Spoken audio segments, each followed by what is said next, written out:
Breaking news coming in from Pakistan in what appears to be more shambolic action against designated global terrorist Hafiz Saeed. Pakistan has announced the cancelling of licenses of 44 weapons issued to the Lashkar-e-Taiba or the Jamaat-ud-Dawa chief Hafiz Mohammad Saeed and other members of his organizations, citing security reasons. On the 30th of January, Pakistan had put Hafiz Saeed and 4 other terrorist supporters of Jamaat-ud-Dawa and Falah-e-Insaniyat Foundation under house arrest in Lahore for a period of up to 90 days. But no word from Pakistan on prosecuting Hafiz Saeed or putting him in jail, despite mounting evidence given by Government of India on his direct role in the 26/11 Mumbai terror attacks.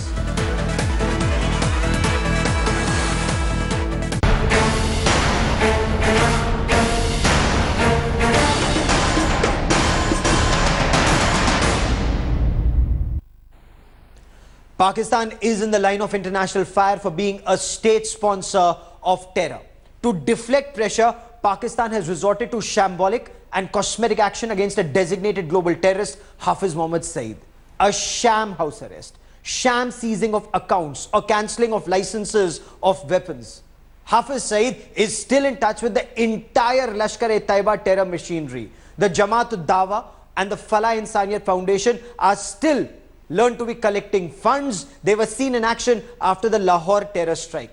And no terror organization, anyone in the world knows that, no terror organization works using licensed weapons. So what's the point of cancelling his license? No legal case is being built against Hafiz Saeed. No evidence is being collected. Pakistan's Defense Minister Khwaja Asif called Saeed an anti-social element or at worst a potential facilitator of terror.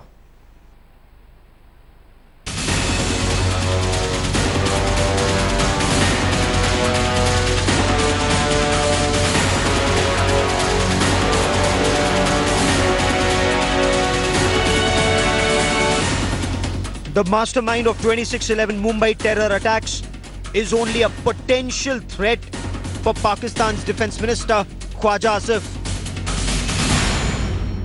In the past, they had some sort of license to move around and license to continue with their work, which was not really terrorist related, but they could be dangerous to our own society. So we have taken some stern actions against them, and we intend to, put them to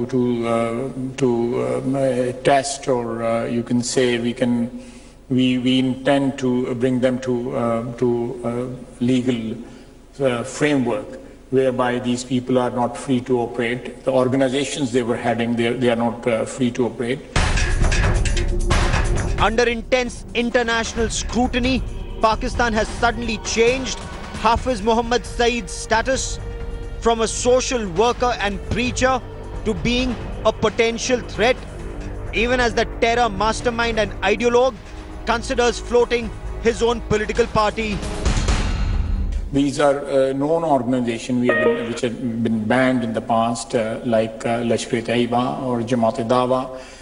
These organizations in the past were connected indirectly with the terrorist attacks within Pakistan and outside Pakistan.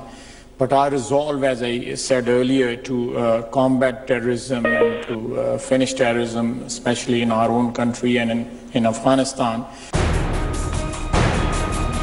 Watch Pakistan Defense Minister Khwaja Asif's doublespeak as he scuttles questions on a clear roadmap on Hafiz Saeed's prosecution. Khwaja Asif also stays mum on credible action to dismantle the military jihad terror nexus that bleeds India. Pakistan continues to play a twin terror game. The sham house arrest of Hafiz Saeed is to hoodwink the world, even as it uses its ally China to continue with a double game at the United Nations on another terror mastermind, Maulana Masood Azhar of Jaish-e-Mohammed. But it's not just Maulana Masood Azhar. All terror chiefs roam fearlessly and freely in Pakistan. From Hizbul Mujahideen terrorist Saeed Salahuddin to Lashkar-e-Taiba Zakiur Rahman Lakwi and India's most wanted and designated global terror financer Dawood Ibrahim Kaskar. Pakistan has been playing its Hafiz games since he was put under a sham house arrest after the attack on the Indian Parliament in December 2001, again after Mumbai train attacks in 2006 and the 26/11 Mumbai terror attacks. Just last week, the Anti-Terror Act was also slapped on him. But reports filtering in from Pakistan indicate that the terror mastermind continues to control his terror network from his residence. The new terrorist organization, now called Tehreek-e-Azadi Kashmir. With Bureau Inputs, Gaurav Sawant, India Today. Sadly, India is infamous for lack of consistency in our Pakistan policy. Many argue, do we even have a Pakistan policy? Member of Parliament Rajiv Chandrasekhar has relentlessly been campaigning for declaring those countries a state sponsor of terror who bleed Indians. Pakistan has done so for 70 years and yet the government's response is rather lukewarm. I spoke to Rajiv Chandrasekhar, who admitted being disappointed by the government's response or the lack of it.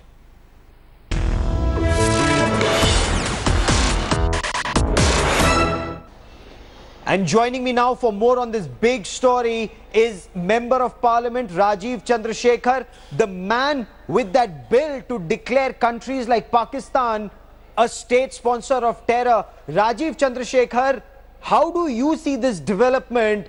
Is this a flip-flop by the government? Is this a weak-kneed response by the government?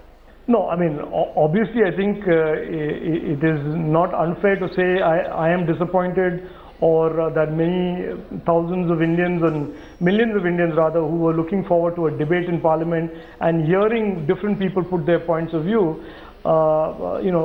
hearing about the government's view on this. So I'm a little disappointed. But having said that, Gaurav, governments have access to information and data and facts about what Pakistan proposes to do and what Pakistan is intending to do more than I have, and maybe even Yes. even you.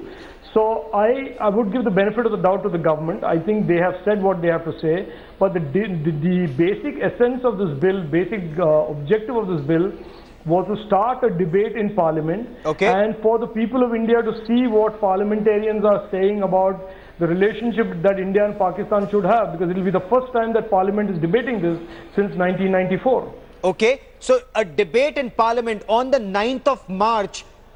In your opinion, should the government have come forward, the Home Minister, the External Affairs Minister, the Defence Minister, the Prime Minister of this country, because who knows Pakistan's state-sponsored terror in India more than government of India, and those in the hot seat, their attitude should be far more strict, far more stern. Instead of Pakistan's verbal commitments, we should see written or actually factual move on ground before we give Pakistan the benefit of doubt, sir. No, Gaurav, I think what you are saying today and the sense of anger that you have is something that I have heard, and it's been shared with me by thousands and hundreds of thousands of Indians all around the country. The general desire of the people of India to a man and a woman, without any ambiguity, is to, in a sense, move away from the status quo approach towards Pakistan and redefine that relationship as a relationship that has both a carrot and a stick. But a stick is as important as a carrot in the minds of most Indians, and including observers such as yourself and myself.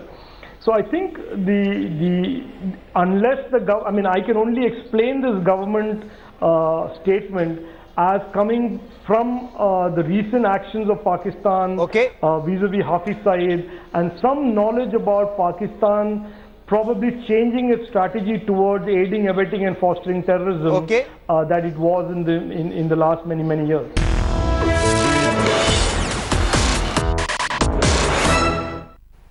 So is Pakistan really changing, or is this another tactical retreat? Syed Mohammad Tariq Pirzada joins us from Pakistan. He's a defense analyst. Major Gaurav Arya, a defense expert, joins me in our studio here in India. Tariq Pirzada, how do you explain Pakistan now calling Hafiz Saeed a potential facilitator of terror? Remember earlier, Pakistan called him a charity worker or a religious preacher. How has he become a terrorist for you now?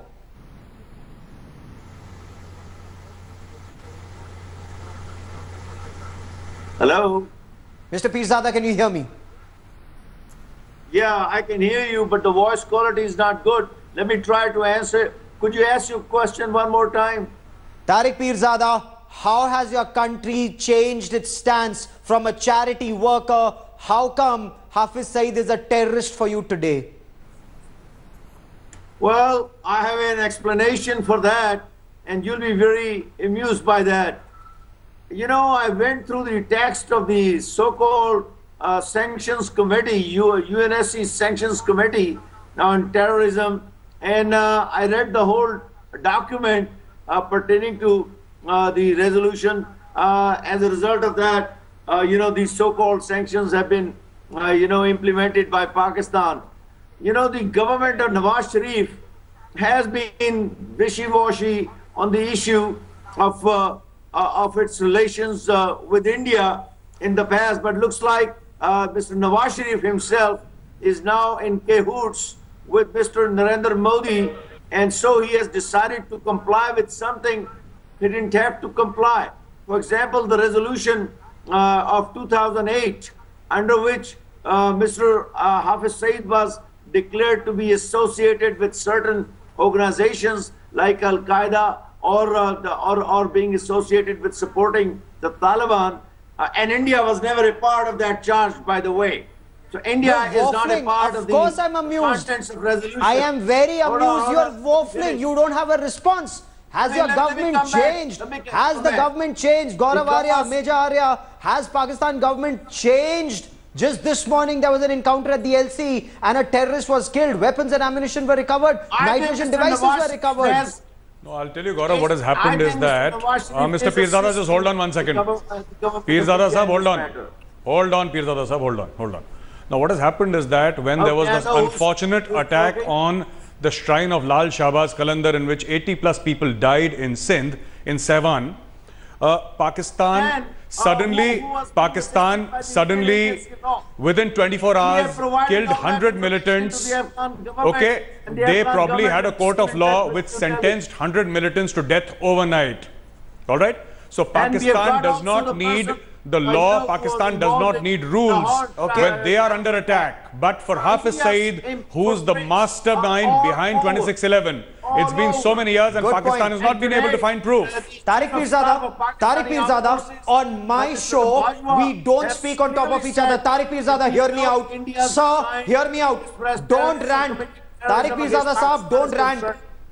Don't rant, for heaven's sake. Hear me out. Tariq Pirzada, has there been a change of heart in Pakistan or no longer making a distinction between good and bad terrorists, especially after 10 terrorist attacks? By the government of Nawaz Sharif, then he does not represent the people of Pakistan. Not that I understand. I don't understand why this has happened. But he does not represent. He's an impugned prime minister. He's facing corruption charges and he's about to be ousted. This is hilarious. So, An elected you're prime betting- minister, so you're an betting elected losing prime horse. minister, you said, does not represent the will of people of Pakistan. You're actually amusing it this is not. evening. No, You're very he does amusing. not. No, Gaurav, I'd like to come in here. Yes.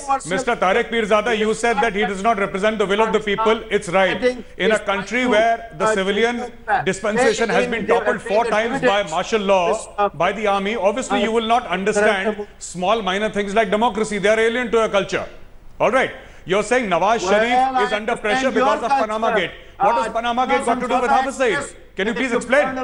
Okay. The whole train was burned alive.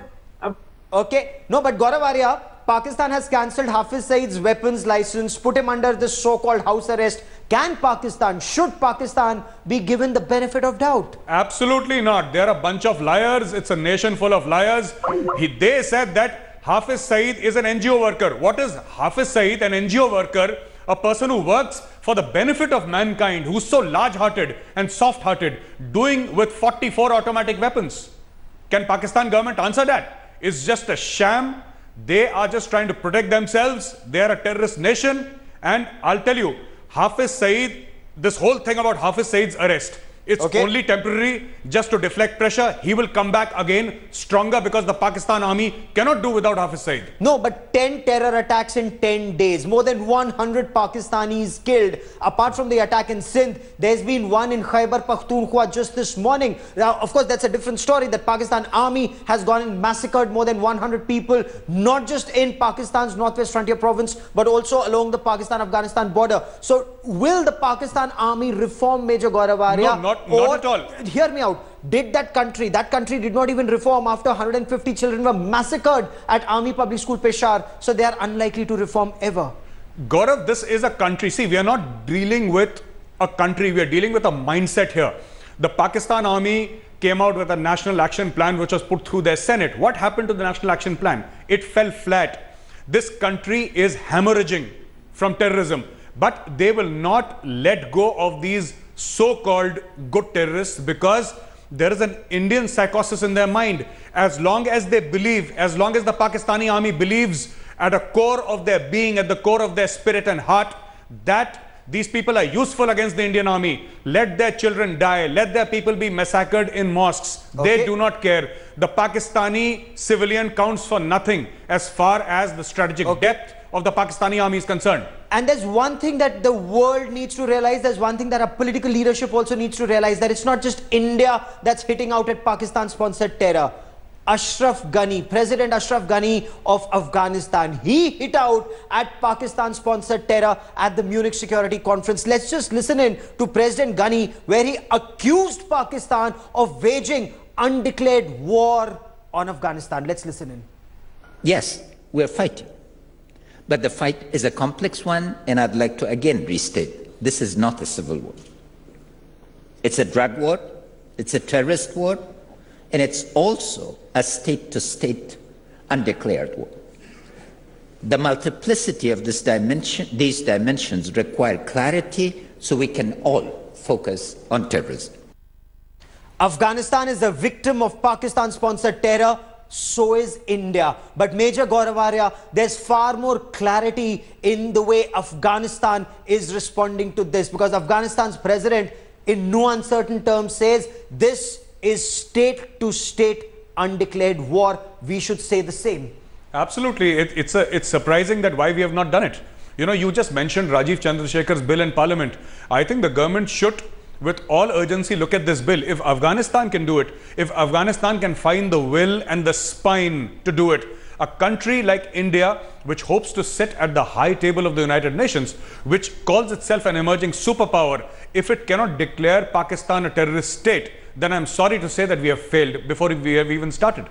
And that is where is the main problem, Major Arya, because this is where government after government, whether it's the Congress or the BJP or any other government that's been in power since 1947, we don't call a spade a spade. We don't hit out at Pakistan-sponsored terror. We want the world to declare Pakistan a terrorist state, but we are scared to do so ourselves. Absolutely. Unless we take care of our own house, we help ourselves, nobody's going to help us. You see, the world will fall behind India. The world will support India the day the world sees India standing up on its own 2 feet.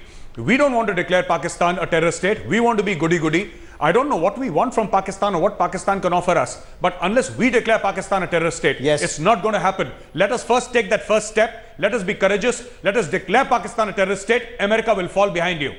Let's at least debate this in Parliament. Government hiding behind facades of following the Geneva Convention and having diplomatic relations, continue to have diplomatic relations. That hasn't stopped. Neither the Geneva Convention nor diplomatic relations have stopped Pakistan from bleeding India year after year, decade after decade, from 1947 till 2017. Why does that prevent India from calling out Pakistan-sponsored terror? We will continue to track the story very closely. Major Gauravaria and Tariq Pirzada, for the moment, many thanks for joining me on this India First show. That is all that I have time for you on this debate. But this war on Pakistan-sponsored terror, creating awareness that will continue. We will continue to keep India first.